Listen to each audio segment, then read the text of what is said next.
இன்றே டவுன்லோட் செய்து உங்கள் ஃபேவரட் ஷோக்களை என்ஜாய் பண்ணுங்க. ரேவதி விஷயத்துல அத்தை நினைச்சது நடக்க போகுதுன்னு அவங்க ரொம்ப சந்தோஷத்துல இருக்காங்க. அவங்க தான் சந்தோஷப்பட்டுட்டு போகட்டுமே.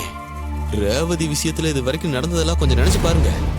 என்ன நான் சொல்லியா உங்களுக்கு புரியணும்? உங்களுக்கே நல்லா புரியும். கவலைப்படாதீங்க மாமா, சகல அப்படிலாம் விட்டுற மாட்டாப்ல.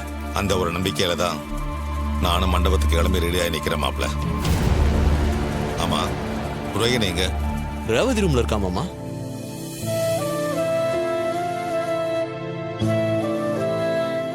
ரேவதி, இப்ப கூட கல்யாணம் நடந்துடல. இது நிஜமாவே உனக்கு வேணுமான்னு ஒரு தடவை யோசிச்சுக்கோ. அக்கா, இது நான் யோசிச்சு எடுத்த முடிவுதான். திரும்ப திரும்ப இதே பேச வேண்டாமே. ரேவதி, மண்டபத்துக்கு கிளம்புற நேரம் வந்துருச்சு. பெத்த அம்மாவே உனக்கு இந்த கல்யாணத்தை பண்ணி வைக்க பாக்குறாங்க. இதுல நீயும் ஏண்டி இவ்ளோ பிடிவாதம் பிடிக்கிற? உன் மனசுல இருக்க உண்மையெல்லாம் சொல்லலாம்ல.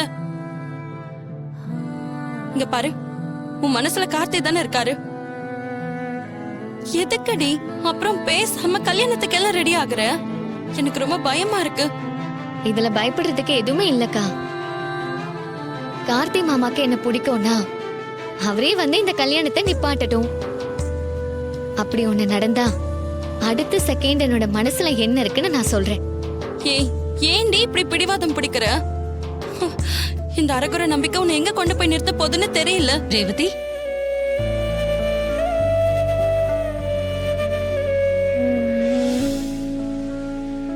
ஏன் கண்ணை பற்றும் போல இருக்கு. அவ்வளவு அழகா இருக்கா என் பொண்ணு. இப்போதாண்டி உன் முகத்துல கல்யாண கலையே வந்திருக்கு. சரி, நேரம் ஆயிட்டே இருக்கு, மண்டபத்துக்கு போகணும். வா, சீக்கிரம் போலாம். வா, நீயும் வா.